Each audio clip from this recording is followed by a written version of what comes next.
Yes, ma'am. The appointment is all set. Thank you. Masaya ang boses ni Gia kausap ang bagong kliyente. Kita tayo bukas! Tinanaw niya ang paalis na kaibigan na si Freya at kasama niya sa team bilang event planner. Kagagaling lang nila sa Cebu matapos ang trabaho sa isang corporate event. Anong bukas? Sinilip niya ang suot na relo. Mamaya lang 6:00 may meeting tayo. Gia naman huwag mo namang itulad ang team sa'yo na sub-sub sa trabaho. Ni hindi ka man lang nakakainom ng tubig kakausap mo sa mga kliyente. Taon-taon tayong straight sa mga events. Pagod na reklamo ni Freya. Inaayawan niyo ba ang pera? Tanong niya habang nakalahad ang 2 palad at may mangha ang ngiti. Gusto, pero kung ang pera naman ang magiging mitsa ng buhay namin, sa'yo na lang yung pera na yan. Nagbibiro ka, di ba? Hindi natin tatanggihan ang event. Sayang naman yung kikitain natin. Pinanood ni Gia ang paglabas ni Freya hanggang sa mawala ito sa kanyang paningin. Napapadyak siya sa inis, pero natigilan din nang mahawakan ang balakang na nananakit. Naisip niyang baka dahil iyon sa pagkakaupo sa eroplano, kaya nagpatuloy siya sa paglalakad. Nang mapatingin sa mga binti na mabigat at hindi niya halos maihakbang, nahawakan niya rin ang noo nang makaramdam ng biglang pagkahilo. Napabitaw siya sa hawak bago tuluyang nagdilim ang paningin at matumba. Marahang nagmulat si Gia. Nasilaw pa siya sa maliwanag na ilaw na bumungad sa kanya. Anong oras na ba? Sinulyapan niya ang relo at nang makita ang lampas 6:00 na, napabangon siya. Doon lang niya nakita ang IV na nakasaksak sa kanyang kamay bago sa paligid. Nasa ospital ako? May humawi ng kurtina ng ward. Naroon ang lumapit na doktor. Miss Gianna Madrigal. Naguguluhan pa rin siya nang itaas nito ang hawak at sinimulan iyong basahin. Lumabas na ang lab results mo at ikinalulungkot kong sabihin na meron kang chronic kidney disease at nasa ESRD stage ka na. ESRD? ESRD o ang end-stage renal disease. Ang pinaka-last stage ng CKD. Walang halos sintomas ang nararamdaman ng iba hanggang sa advanced stage ng chronic kidney disease. Sa kondisyon mo, napansin namin ang pagmamanas ng pareho mong mga binti, pero halos normal ang kilos at buhay mo. May ilang segundo si Gia na nakatitig sa doktor na nagsalitang muli.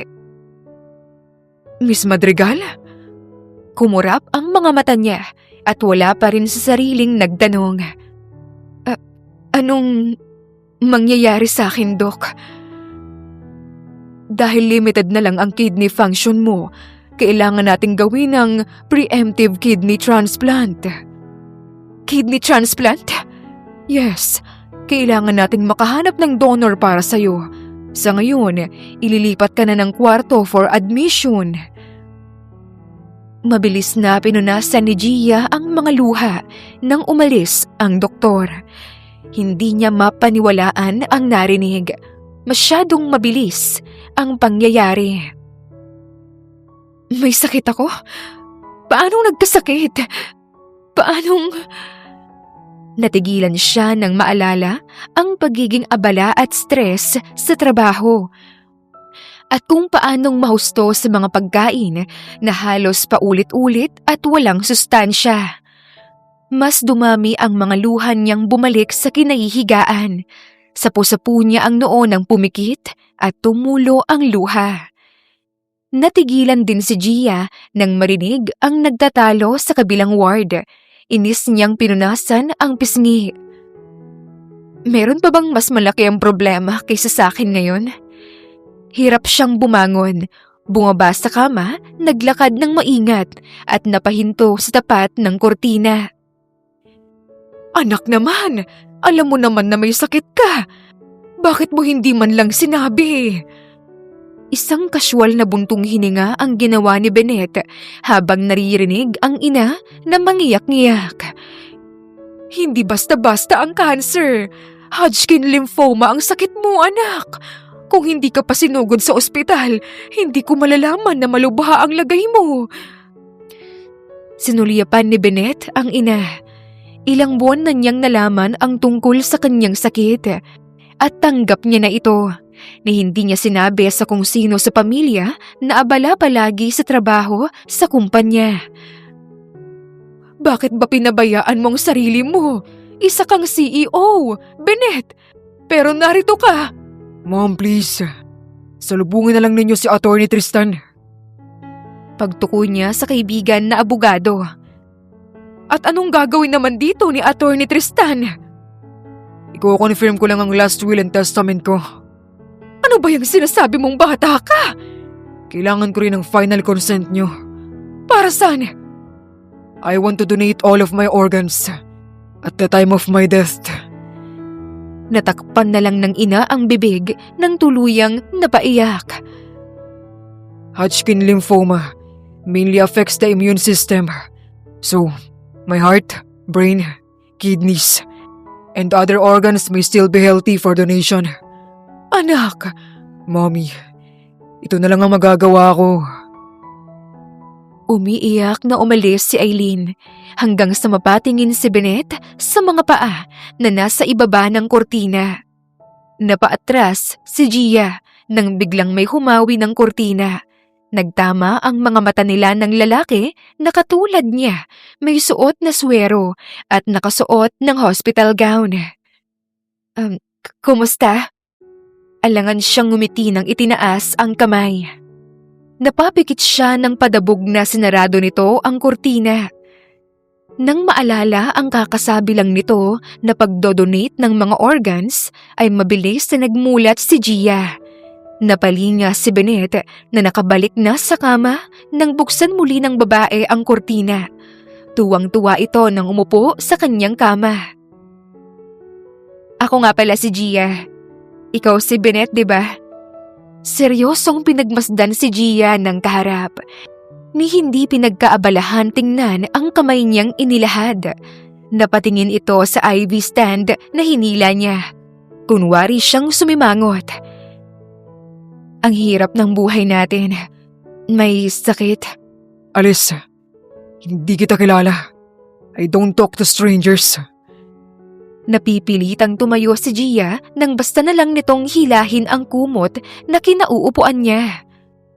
Pero ikaw, kilala ko na.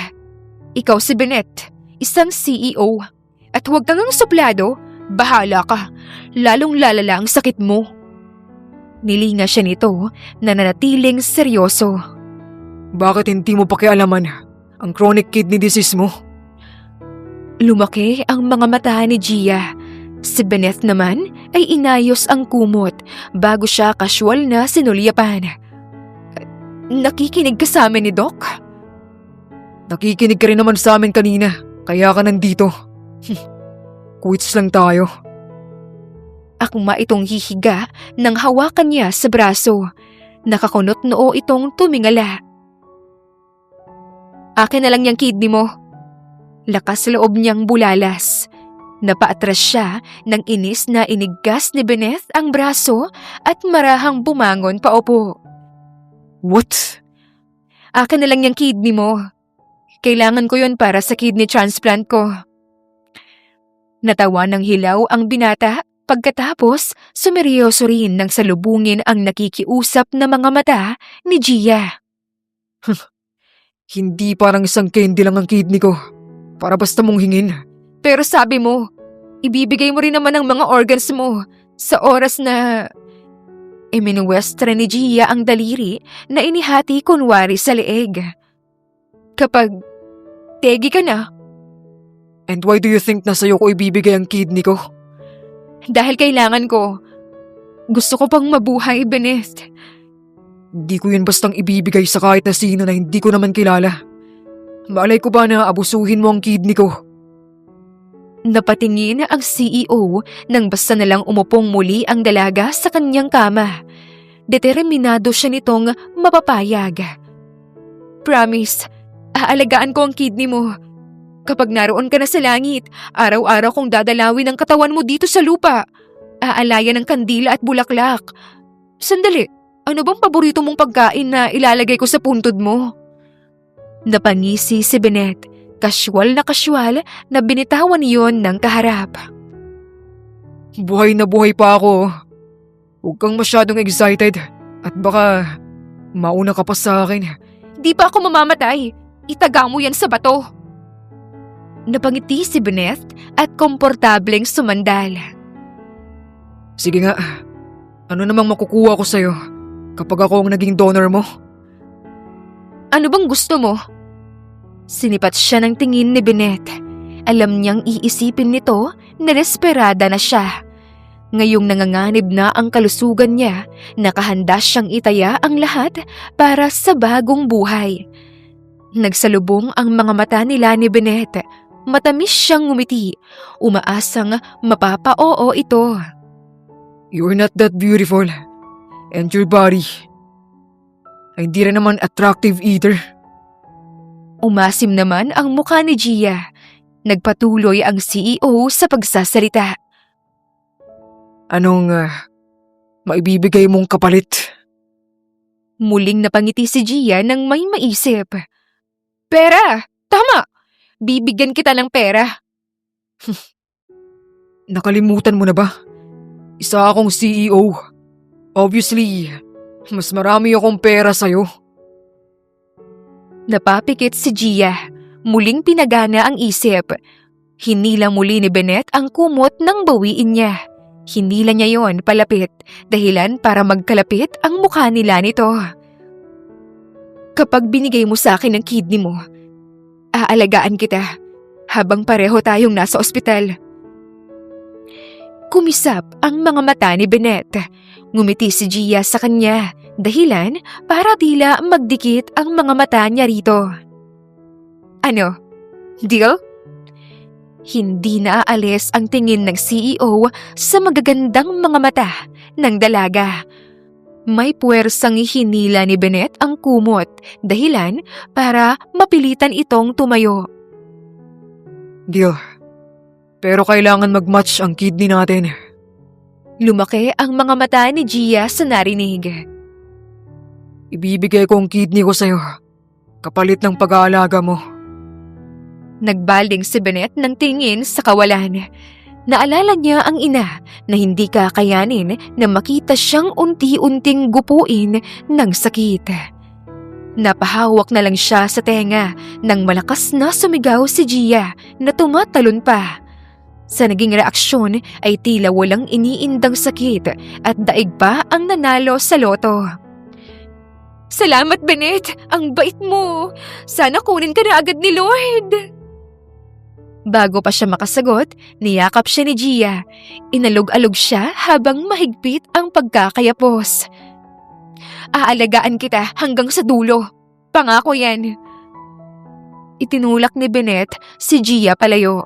May bahagyang pandidiri ng tingnan ng sarili. What's happening here? Agad na napalinga ang CEO.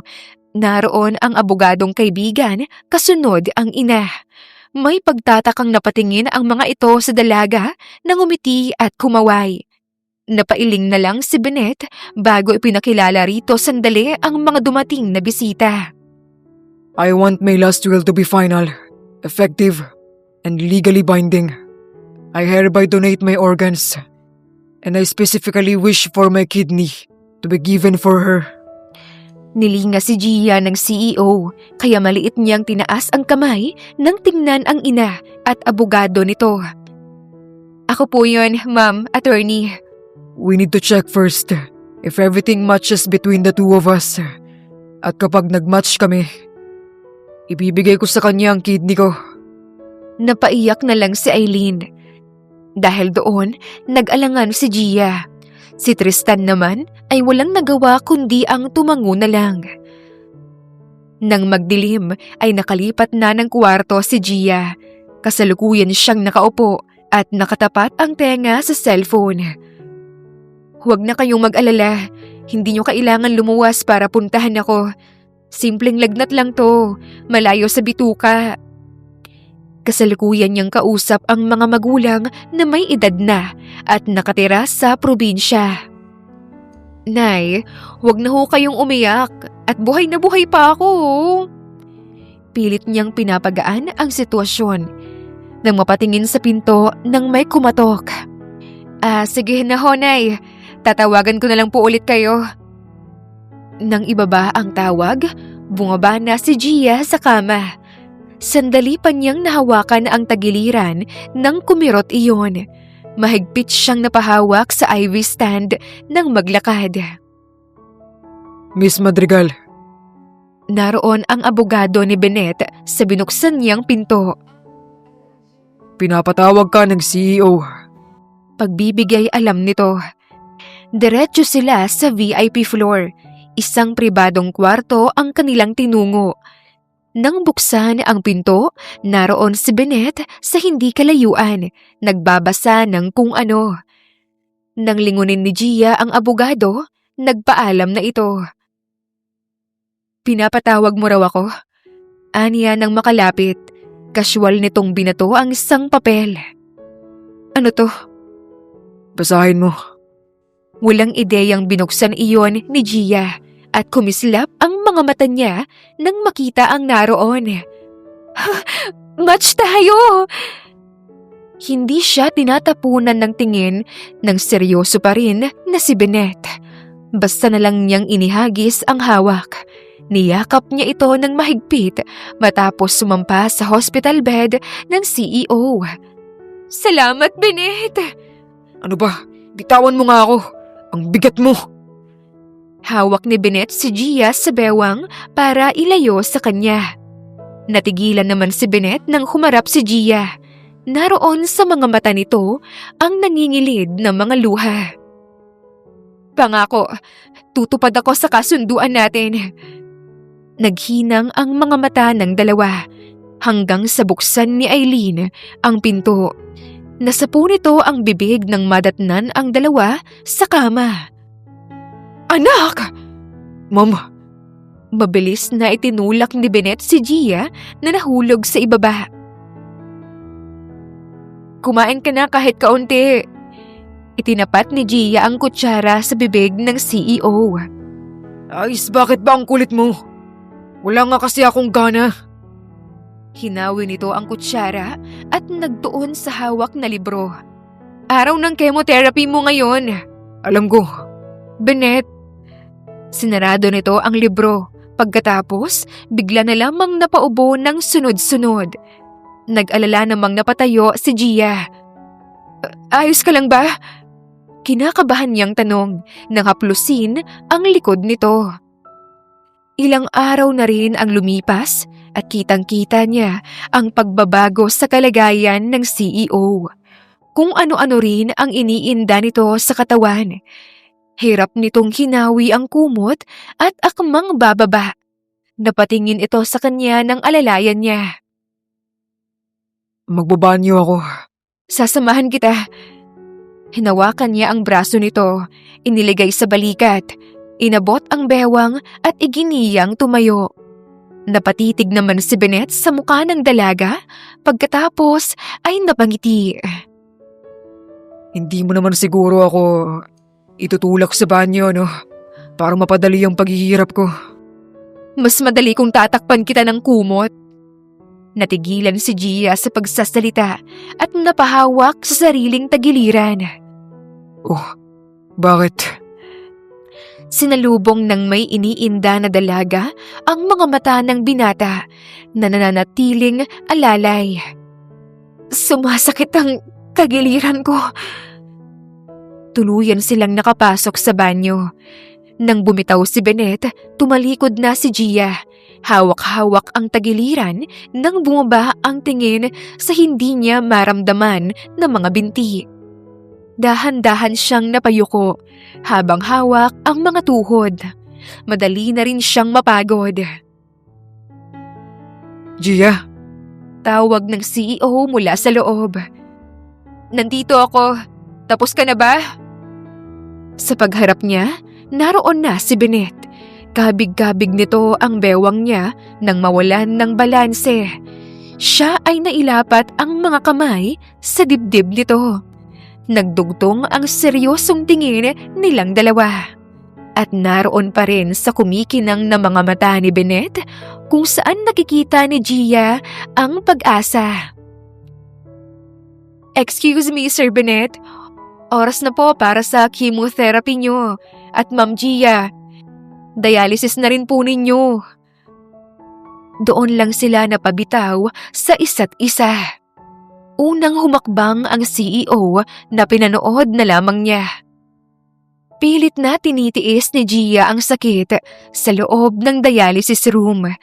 Sa halip na magtuon sa nararamdaman ay sumagi sa isip niya si Bennett. Hindi naman sa pinapadali ko ang buhay niya. Pero mga uod lang ang makikinabang sa kanya kung sakali. At kung sa pugon naman siya ilalagay, mababarbecue lamang siya doon. Ay, ano ba tong iniisip ko? Napahinga siya nang maramdaman ang bigla na lamang bumigat sa puso. "Nurse, pwedeng magtanong?" "Yes po. Masakit po bang magpa-chemotherapy?" Bukod sa pangihina ng katawan, nakakaranas rin po ng pagduduwal, kawalan ng gana sa pagkain, at paglalagas ng buhok ang pasyente na epekto ng chemo. "Ma'am, bakit po tungkol sa chemotherapy naman ang naitanong ninyo habang nagdadialysis kayo?" Ano kasi, mukhang may mas inaalala kayong iba kaysa sa sarili nyo." Hindi. Naitanong ko lang naman." May kahulugan ang ngiti ng nurse nang magtuon na sa ginagawa. Napaseryoso naman siya. Sakay ng wheelchair si Gia nang ilabas sa kwarto matapos ang unang dialysis. Kahit pilitin niyang pasiglahin ang sarili, ramdam niya ang pagod sa katawan. Halos hindi niya maimulat ang mga mata. Hanggang sa masalubong niya si Bennett na sakay ng stretcher. Napatingin siya sa kamay nilang nagdaiti bago tuluyang lumampas sa isa't isa. Nang magising si Gia matapos makapagpahinga, madilim na ang buong silid. Marahan siyang bumangon at bumaba ng kama. Kahit nangihina ang mga binti, akay-akay niya ang IV stand palabas ng silid. Wala ng tao sa mahabang pasilyo. Natagpuan niya ang sarili sa tapat ng pinto ng silid ni Bennett. Tumalikod din siya at nagsimulang maglakad. Nang makaabot sa chapel, ay doon niya natanaw ang CEO. Napatitig siya rito. At doon niya napagtanto na gusto pa nitong manatili sa mundo. Hindi man niya naririnig ang dasal ni Bennett, alam niyang pareho sila ng dalangin. Iyon ay ang patuloy na mabuhay. Mula sa pagkakatingala ni Bennett sa krusipilyo, ay nilingan niya ang umupo sa kanyang tabi. "Kamusta ang pakiramdam mo?" tanong ni Gia na tuwid ang tingin sa altar. Umiwas si Bennett na salubungin ang tingin ng dalaga, kaya muli itong tumingala. "Ikaw, kamusta yung unang dialysis mo?" Nakakapagod. Ganoon rin ba ang nararamdaman mo?" "I spent my whole life working. Ang totoo, hindi na bago ang pakiramdam na ito sa akin. Ang kaibahan lang ngayon, hindi na ako malakas at hindi ko na may kakaila na napapagod na ako." Pinagmasdan niya si Bennett na may mapait na ngiti. Sinulyapan niya ang kamay nitong maputla bago pinagmasdan ang maliit nitong muka. "Ikaw, Pareho lang tayo. Pareho ng kwento. Kahit nga ang mga bato natin match." Natawa silang pareho bago napaseryoso. "High school pa lang ako nang matutong rumakit. Pinag-aral ko ang sarili ko hanggang sa makatapos ng kolehiyo. Pagkatapos, trabaho ulit, gabi at araw. Nilingas siya ni Bennett na sinalubong niya. Ang buong akala ko, mahalaga ang kumita. Ngayon ko napagtanto na walang magagawa ang pera sa pagitan ng buhay at kamatayan. Hindi ka mamamatay, Gia. Yan ang ipinapangako ko sa'yo. Tumayo na ito, akmang aalis nang pigilan niya sa kamay. Natigilan naman si Bennett. Paano ka? Maluha-luha niyang tiningala ang CEO na sinuliyapan naman siya. Di ba aalagaan mo ako? Ngumiti ito sa kanya. Marahang naibaba ni Gia ang kamay. Naguunahan ang mga luha niyang tumulo nang panoorin ang pag-alis nito. Nakokonsensya siya na kailangan itong magparaya para maituloy ang buhay niya. Sa pagmulat ng mga mata ni Bennett ay ang masiglang si Gia ang nagisnan niya. Good morning! Nang bumangon siya paupo ay agad siyang inalalayan nito. Maliksi nitong kinuha ang wheelchair. Tila ba hindi katulad niya na isang pasyente. Anong ginagawa mo? May ngiti pa rin ito nang humarap sa kanya. Itinaas ang hawak na pagkain. Dala ito ng mama mo noong dumalaw kanina. Ang sabi nila pwede raw tayo sa garden ng ospital, kaya doon kita dadalhin. Maingat siya nitong inalalayan na makaupo sa wheelchair bago masayang itinulak palabas ng silid. Sabay na nilanghap ng dalawa ang sariwang hangin nang makalabas. Dinala ni Gia ang CEO sa silya na nasa ilalim ng malaking puno. Napatingin ito sa kanya bago sa inaabot niyang pulang mansanas rito. 1 apple a day keeps the doctor away. Napangiti si Bennett nang tanggapin iyon bago itinapon ang tingin sa garden. Naroon ang katulad nila ay mga pasyente rin. Alam ba ng parents mo na nandito ka? Binalingan niya si Gia na maganang ngumunguya. Itinaas nito ang tingin nang sumagot. Pareho na silang matanda at nasa probinsya sila. Hindi ko na sinabi yung sakit ko dahil ayokong mag-alala pa mga yun. Seryosong pinagmasdan niya ang masayahing dalagang sumeryoso. Akala niya magiging tahimik ang pananatili niya sa ospital. Magiging tahimik din ang pagtanggap niya sa kaniyang katapusan. Pero ibang-iba ang meron ngayon. May kasama siyang humarap sa tila dapit hapon. Napatingin si Gia sa CEO nang itinaas nito ang kamay. Ang hinlalaki ay pinunasan ang gilid ng labi niya. Naghinang ang kanilang mga mata. Rinig niya ang pintig ng puso habang nakatitig kay Bennett. Napangiti na lang siya nang nahihiyang bumaling ito sa ibang dako. Matapos iyon ay siya na ang alalay ng CEO na iniupo sa wheelchair. Sandali. Ikaw ang sumakay. Mas malakas ako sa'yo. Tiningala niya ito. Napahawak na lang siya sa kamay ni Bennett na nakakapit sa wheelchair nang itulak nito yon nang may kabilisan. Bennett, parehong mapapadali ang buhay nating dalawa! Sigaw niya habang tinutulak siya nito papasok ng ospital. Nang magdilim ay nasa loob na ang CEO ng kwarto nang pumasok ang doktor. Good evening, Mr. Bennett. Nandito ako para sabihin sa iyo ang good news. Napakunot siya ng noo. Maganda ang response ng katawan mo sa chemotherapy. We want to inform you that many have recovered from Hodgkin lymphoma. We believe you'll be the one of them as you continue your treatment. One of these days, makakalabas ka na ng ospital, Mr. Bennett. Nanatiling tulala ang binata habang mag-isa na lamang sa loob ng kwarto. Noong ma-diagnose siya ng sakit ay tinanggap na lang niya ang katotohanan ni hindi na nga niya gustong magpagamot. Napakurap si Bennett nang maalala si Gia hanggang sa matagpuan niya ang sarili sa tapat ng kwarto nito. Nang buksan ang pinto, wala roon ang dalaga. Nilingan niya ang punot dulo ng tahimik na hallway. Si Gia nakatingala sa madilim na langit na puno ng maraming bituin. Naroon siya sa rooftop ng ospital.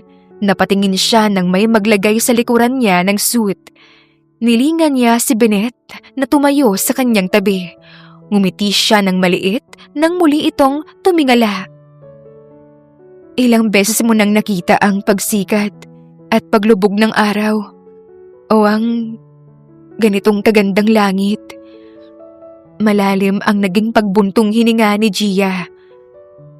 Sa sobrang pagtatrabaho ko, pakiramdam ko, nabubuhay lang ako para makaraos at hindi totoong mabuhay. At yung mga ganitong bagay, hindi ko halos nakita. Seryoso siyang nilinga ng CEO. Mangako ka sa akin. Promise me. Pagkatapos ng transplant, mabubuhay ka. Not to survive, but to truly live. Napakurap si Bennett nang makita ang kumislap na mga luha ni Gia. Paano kung sabihin ko sa'yo na ayokong mawala ka? Mabilis na umiwas ng tingin ang CEO. Ayoko nang maging recipient ng organ mo. Anong pinagsasabi mo? Napirmahan ko na ang will. Bawiin mo! It was my plan. Pwes, hindi ko yun matatanggap, Bennett. Bakit ka ba nagkakaganito, Gia? Galit niyang tanong nang balingan siya. Ewan ko, hindi ko rin alam. Ang alam ko lang, ayokong may maiwan na parte mo sa akin. Dahil araw-araw kitang maaalala. Kahit wala ka na. Pinagmasdan ni Gia ang huminahon na si Bennett at kanina lang na umidlip ay masamang panaginip ang nakita niya. Sa panaginip na yon, wala na itong buhay at ramdam niya hanggang magising ang sakit. Dahil alam niyang may natagpuan siyang pag-asa sa CEO. Hindi sa kung anong maibibigay nito, kundi kung ano ito para sa kanya. Malungkot siya, pero hindi niya yon maramdaman kahit pa ang sakit sa tuwing kasama ito. At dahil doon, gusto niya rin itong mabuhay.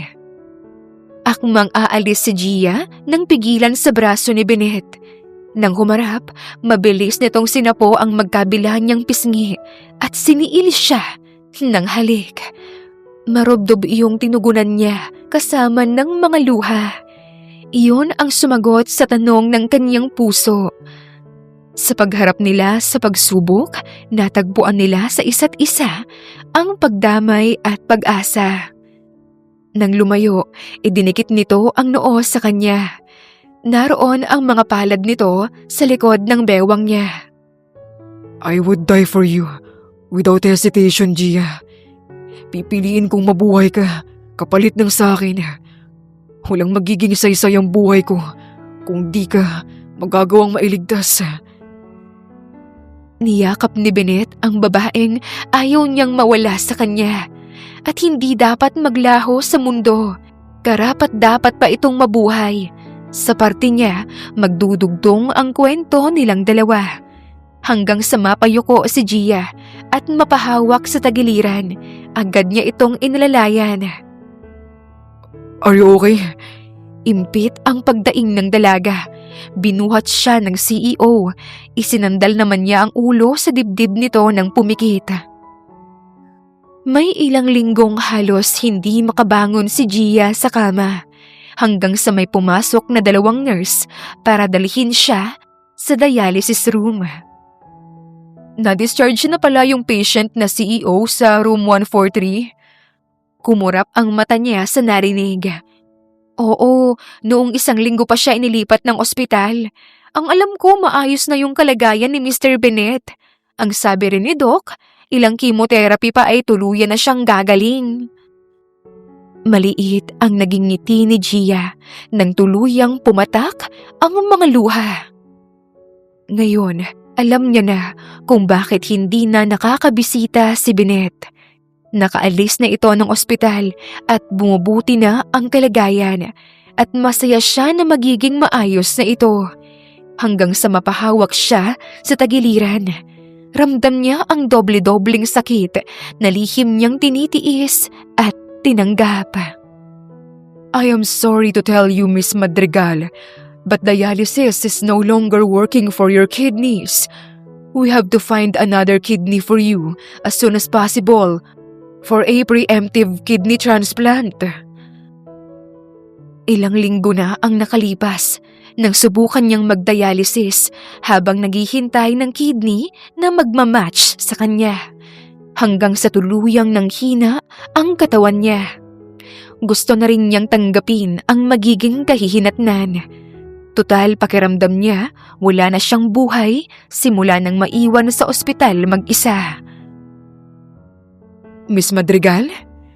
Ngumiti siya rito habang maluha-luha. Ayos lang po ako, Doc. Tanggap ko na ho kung wala mang makapagbibigay sa akin ng kidney. Marahan siyang tumayo, lumabas ng klinik at nangihinang naglakad sa hallway. Nang makarating sa entrada, ay umikot ang kanyang paningin. Bago tuluyang bumagsak ay may sumambot sa kanya. Kahit malabo ang paningin, maliwanag niyang nakita ang gwapong muka ng maayos na si Bennett. Sa muling pagmulat ni Gia, hindi na siya nagulat nang makita ang maliwanag na ilaw mula sa kisame ng kwarto ng ospital. Marahan siyang bumangon at nahawakan ang tagiliran. Kakaiba ang sakit na yun, kaya hinawi niya ang kumot. Nakakunot noon niyang itinaas ang suot at kumurap ang mga mata niya nang makita roon ang benda. Malikot ang naluluhan niyang mga mata. Kahit masakit ang tagiliran, bumaba siya sa kama at sinikap makapaglakad. Ang huli niyang natatandaan, nawalan siya ng malay sa pangihina hanggang sa bumukas ang pinto. "Ma'am, bakit po kayo bumangon?" Nagmamadali ang nurse na lumapit sa kanya. "Bakit may benda ang tagiliran ko?" "Kakatapos lang po ng operation niyo, ma'am." "Operation?" "Opo, ma'am. Tapos na po ang kidney transplant niyo." Iginiya siya ng nurse na bumalik sa kama habang nanatili niyang hawak ang tagiliran. Naguguluhan siya sa nangyayari. Naging mahirap ang paghahanap nila ng donor. Kaya sino ang nakapagbigay nun sa kanya? Naalala niya ang mukha ni Bennett bago nahimatay. "Mabait po ang donor niyo, ma'am. Kahit na risky ang pagdodonate niya dahil patuloy pa rin ang treatment, tinuloy pa rin niya yung operation." Nanatili siyang naguguluhan. "Magpahinga lang po kayo." Tuluyan na itong lumabas hanggang sa muli niyang marinig ang pagbukas ng pinto. Nasagot ang lahat ng mga tanong niya nang makita si Bennett. Katulad niya ay suot ang hospital gown, hila-hila ang IV stand at nakahawak sa tagiliran. Pumatak ang mga luha niya. Marahan itong naglakad sa kanya at alangang itinaas ang kamay. Hi. Tumayo siya, hindi makapaniwalang pinagmasdan ito. Wala man lang ba akong hug? Akma itong lalapit nang lumayo siya. "Anong ginawa mo? Hindi mo dapat binigay." Nagawa ko na, Gia. "Nakaligtas ka na, Bennett. Bakit bumalik ka pa? At tinaya mo pa ang buhay mo para sa akin?" Dahil ang malayo at mabuhay nang wala ka ay parang katapusan sa akin, Gia. Mas dumami ang luha ng dalaga sa narinig. pinayagan ako ng mga doktor. Patuloy akong nagpagaling para masigurado ko na ligtas ang magiging transplant. Lumapit ito sa kanya at sa pagkakataon na yon, hindi na siya nakaatras. May luha niyang tiningala si Bennett. I told you, I won't let you go away. Pero ayaw din kitang malagay sa alanganin o mawala, Bennett. Masuyo nitong pinunasan ang luha niya ng may ngiti. Gia, nandito na tayo ngayon. Let's leave not just to get by. Mabuhay tayo ng walang hinahabol. Mabuhay tayo na nakikita ang pagsikat at paglubog ng araw. Marahan siya nitong niyakap at bumulong. I miss you. Maingat itong humarap nang masulit ang pagkakayakap sa kanya. Hinawakan ang magkabila niyang pisngi. Mabuhay ka, Gia. Kasama ako. Umiyak siyang tumango na ikinangiti ni Bennett. Pinakatitigan niya ang lalaking buong akala niya hindi niya na muli pang makikita. Sinundan niya ang bawat galaw ng mga mata nito na maluha-luha. Mahal kita, Gia. Mahal din kita, Bennett. Maraming salamat sa pagkakataon na binigay mo para magpatuloy akong mabuhay. Muli silang nagyakapan. Sa higpit ay pareho silang napahawak sa tagiliran. Hanggang sa alalayan siya ni Bennett sa bewang at dalhin sa tapat ng bintana. Paglabas natin dito, papakasalan kita. Tatanda tayo ng magkasama. Hinawakan ni Bennett ang kamay nitong nasa balikat niya at tinanaw ang pasikat na araw ng may luha at ngiti. Sumandig siya sa dibdib nito. Sa pagkakataon na yon, hindi lang basta puso ang habang buhay na mag-uugnay sa kanila. Ibinigay din ni Bennett ang bahagi nito sa kanya para madugtungan ang buhay niya. Pinatunayan din ito na ang hiwaga ng tunay na pag-ibig ay isang sakripisyo. Wakas! Napakinggan niyo po ang kwentong pag-ibig natin ngayong araw. Ako po si Miss Sunako. Hit subscribe and bell icon para updated kayo sa mga kwento natin dito sa Binibini Love Stories. Salamat sa pakikinig. Hanggang sa muli!